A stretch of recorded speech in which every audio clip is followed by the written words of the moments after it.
Welcome back to Just Chattin', and this is the series of videos we do on Thursday and Sunday evenings just for our own entertainment.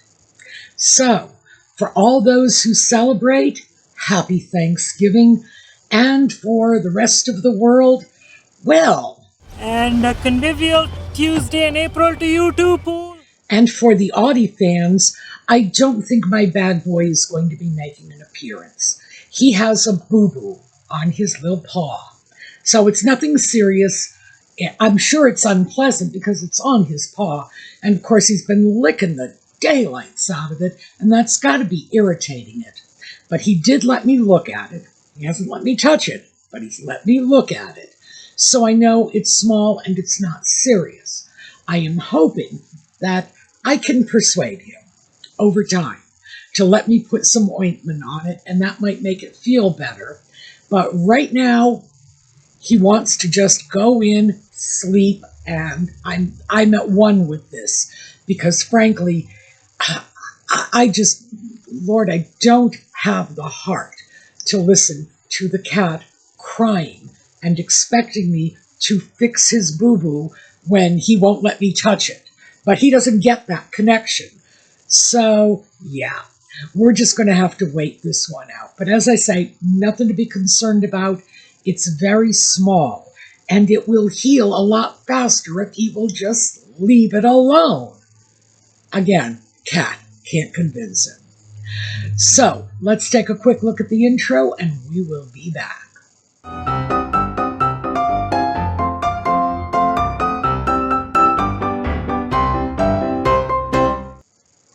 So, we've got a few stories that have cropped up in the last few days, so we're just going to see how quickly we can buzz through them. The first one I wanted to talk about, which is one that I think is very interesting, is that my suspicion, and I talked to you folks about this basically as soon as Spare hit the bookstands, and that is that Harry's unpleasant remarks about Camilla were going to cost him dearly. And a story has come out saying, yes, that was why he and Nutmeg were bounced out of Frogmore. And remember, Frogmore, of course, was not gifted to them. A lot of people have confusion about this. That's not the way these crown properties work. You get to live there, so it's gifted to you in the sense that you have the use of it, but it doesn't become your property. It remains with the crown, and if you do something the crown doesn't like, in this case, Charles, then yeah, that gift is no longer quite as permanent as you may have once thought it was. And a couple of different papers have picked up this story because a source close to the royal family has said that Charles was just livid by Harry's remarks about Camilla, which is understandable. Charles loves this woman. I got nothing against Camilla. I think she's an absolute hoot. I think she is probably the most unlikely person I could think of to eventually be Queen of England. But, hey, it's Camilla. And anybody who has ever seen Tracy Ullman's Camilla impersonations will understand why I think this is so hysterically funny. But do I think that Charles was going to sit back and just suck it up and let the sock puppet accuse his wife, who is a woman he loves? And to be fair, I believe Camilla is a good partner for him. I believe whatever it is Charles needs, and I don't even want to think about that too much, it seems Camilla is able to supply that. So good for her, good for him, good for them both. But the idea that Harry could say that she was a wicked stepmother out of a fairy tale, that she was feeding stories to the press in order to enhance her own status at the expense of other people's status. First of all, I don't think Camilla is sufficiently media savvy to be doing that. There were other people who did that sort of thing, not to mention any names, but I think Harry is a little shy of the mark here. The idea that Charles would just let that roll off his back is crazy. Of course, there was going to be a response. Was the response going to come directly from Camilla? No, it didn't have to. Her husband will take steps to protect and defend her, which is, frankly, I think that's the role of any husband. So, is that why? Maybe. When Spare came out, I was saying this will not go unanswered. You cannot trash Camilla and expect to stay in Charles's good books. It's just that simple. This is not one of those ordinary royal marriages where the prince of one country marries the princess from another country. They get together, they keep separate lives, separate households, etc. No, Charles and Camilla seem to be very fond of each other's company.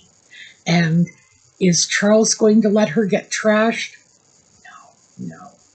So, it's interesting to see that finally, because remember, Spare came out some time ago, that finally someone is coming forward and saying, yeah, getting kicked out of Frogmore was a response to the vilification of Camilla in Spare.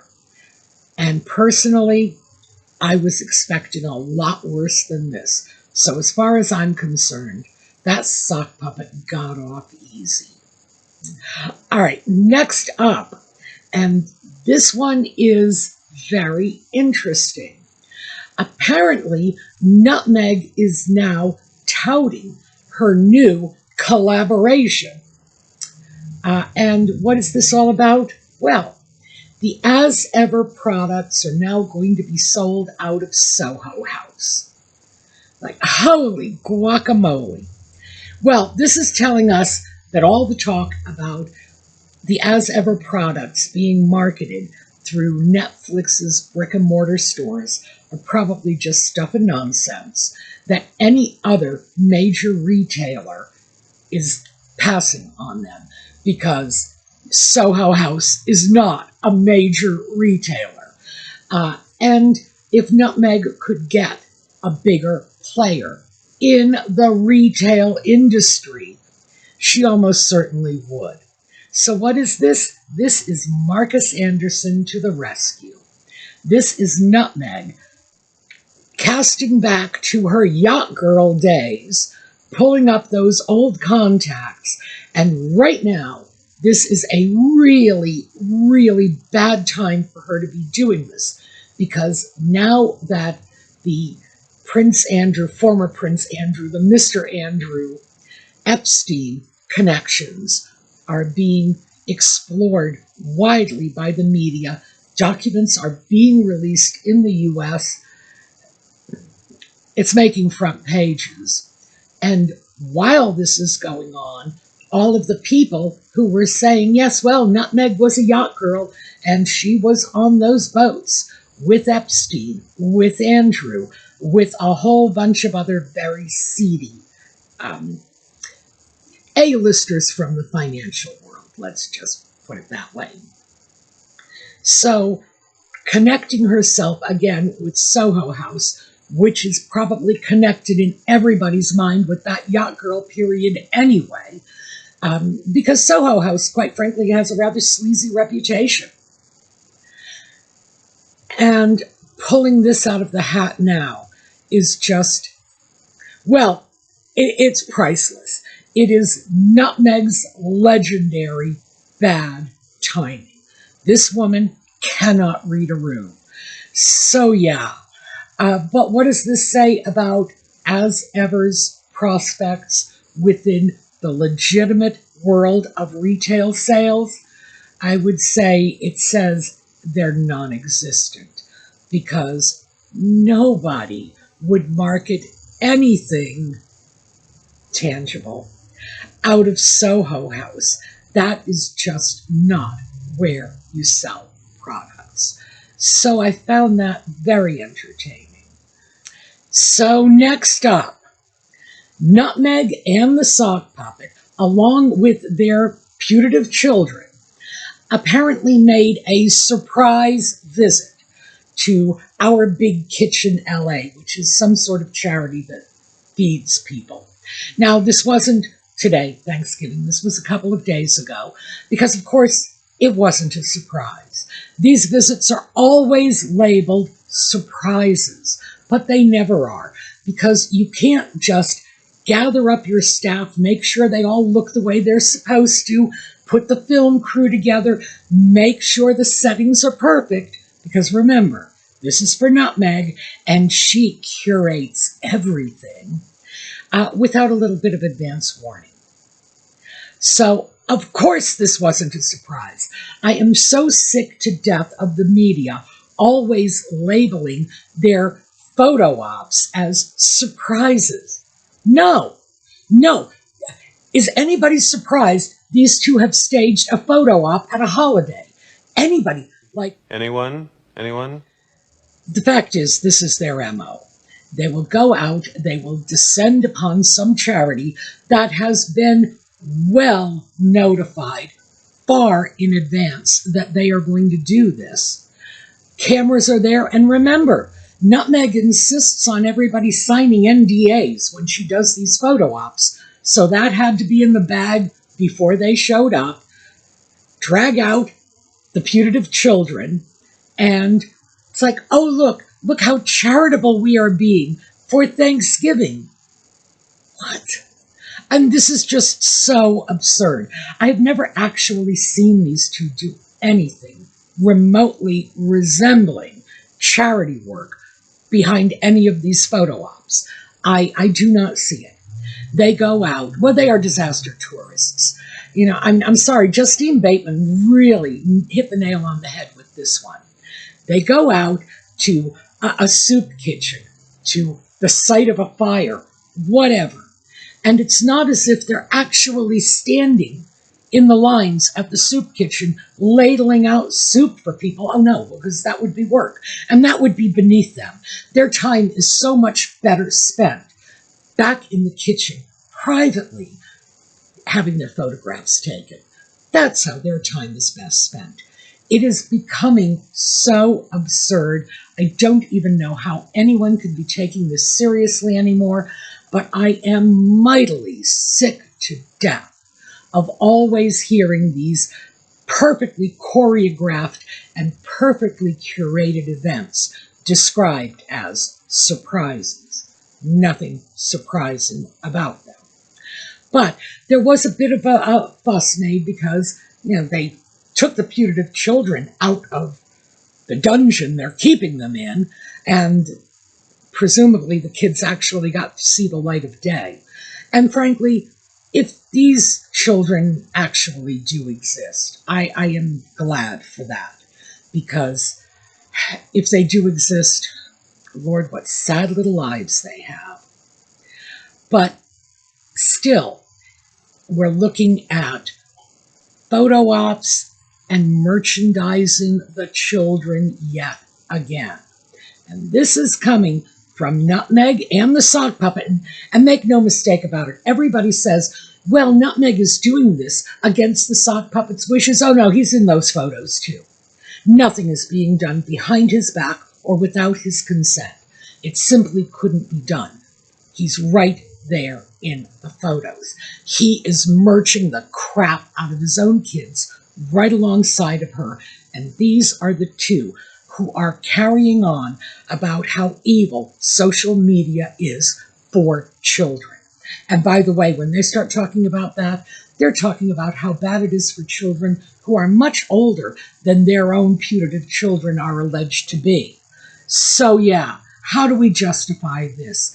And why on earth isn't anybody calling them on the sheer hypocrisy of this when it is being shoved in our faces practically every day of the week. I have to say, I have never, ever had much sympathy for any parent who whines about their issues with their children and meanwhile exploits their children for profit. Don't want to hear about that. So whenever I've seen tabloid stories of, confessions of the mother of such and so child star, oh, please. Your child couldn't be in front of a camera without your signature on a paper. So don't whine to me about your hard luck tale. In this case, it's Nutmeg and the sock puppet complaining about the evils of social media and sticking their own kids in the front line. Like I say, practically every day of the week. I don't even understand what's going on here. So I'll let you stew on that for a while, and then we will get back to the story that I started in the last video. And that was when we spoke about Nutmeg and the allegedly stolen dress. So, sure enough, Nutmeg has come back with her own response, through her spokespeople, of course, because Nutmeg, as a duchess, well, that would be beneath her dignity to directly answer any of this. Do you suppose she has staff members announcing her when she goes into the bathroom? Because I have this mental picture of some servant, and I am honestly picturing a maid in a little black dress with a frilly white apron, because, hey, what's the point of having servants if you can't make them dress the part? Opening the bathroom door and announcing the Duchess of Sussex for the benefit of the toilet. Okay, moving away from that. Nutmeg had her people make a statement that the items were not stolen, that it is defamatory to say so. Sorry, folks, it's defamatory if it's not true. If it's true, it can't be defamatory. Get your facts straight before you go out shooting. And they said furthermore that everything she took was with the knowledge of the stylists or the stylist's assistants. Didn't say it was given to her, said it was taken with their knowledge. And I want to address that. I've got more points, but I want to just stop and address this one. Anybody who is high enough profile can go onto a set and pick something up and walk away with it pretty much without challenge. And there are many reasons for this. First of all, the stylists and the stylists' assistants may not be high enough up on the food chain to know whether or not the designer or whoever else may own the item. And that could be the designer, that could be a Hollywood studio, that could be a magazine. A lot of different entities could own the clothing in the photo shoot. Could be a designer on the other side of the world, in fact. So they don't know whether or not Nutmeg might have had permission to walk off with something. And by the way, this is true of everyone, not just Nutmeg. They don't know. So would they go up to a high-profile celebrity and argue with them and say, give me that back, if they don't know whether or not the celebrity has permission to take it? No, of course not. Even if they suspect the celebrity is availing themselves of a 5-finger discount, are they going to confront them? No, probably not. Because these people, stylists and stylists' assistants, these people are too far down on the totem pole to be confronting people aggressively in that way. Stop, you are stealing. No. The people involved might, in fact, just not know or not care what's going on. And I can think of another half dozen plausible scenarios right off the top of my head. So the idea that things were taken with the knowledge of the people present is meaningless. What does that mean? It means absolutely nothing.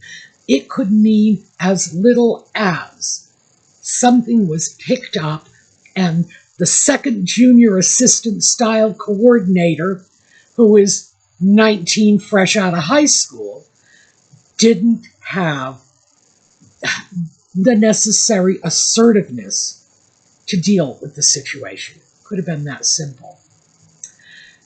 Then they said that she was contractually allowed to keep the items, and I would shoot back with, which is it? Did Nutmeg's contract allow her to keep that dress, or did she take it with the full knowledge of the people present? Because quite frankly, those are two different scenarios. And you can't even say, well, it was hers in the contract and she picked it up and took it with her. And that's not how you would phrase it. You would never say it was taken with the knowledge of the people present if it was, in fact, already hers because it had been granted to her by her rights in the contract. No. So we've got an either-or situation. And beyond that, we have a further statement saying everything was done with complete transparency. Really? Well, how about ponying up the line in the contract? Not the whole contract, of course. These are private documents, and I will respect even Nutmeg's privacy when it comes to something like this. Private documents, but the one line in the contract that says, and the green dress goes home with Nutmeg. They could have ponied that up. That would have been complete transparency. This is not complete transparency. What this is Nutmeg panicking and scrambling around and throwing every little thing she can think of up against the wall like it's spaghetti time at Honey Boo Boo's house. The fact is, this is a woman in panic mode. The response is very clear. We have 3 separate explanations for this. We have taken in the presence of others. We have contractually given to Nutmeg. We have everything was done with full transparency. No. So do I believe that Nutmeg actually had the right to walk off with that stuff? No, I do not. Is this defamation? Absolutely not. It is my opinion. And my opinion is based on the facts that have been presented, and I dare say that anyone who has a different opinion is really twisting the crap out of reality to squeeze that bizarre interpretation out of events that should be very plain to all of us. So, yeah. But also, do keep in mind, she hasn't threatened to sue anybody. So, if the story was not true, if this was a false report, you gotta know that it wouldn't be coming out that her staff is making statements on her behalf. It would be coming out that her lawyer is issuing subpoenas on her behalf. So I think we all know the story on that. All right. Now, that is what I have for you. I'm breaking off now because, Thanksgiving. Go back to the table. Eat your turkey. There are very few days in which we are allowed to be gluttons, and this is one of them. So enjoy. Happy Thanksgiving. We are going to take a look at a slideshow on the way out. I'm going to pick something lively and cheerful, and hopefully that'll put us in a good holiday mood. And I hope to see you next time. In the meanwhile, have a terrific day.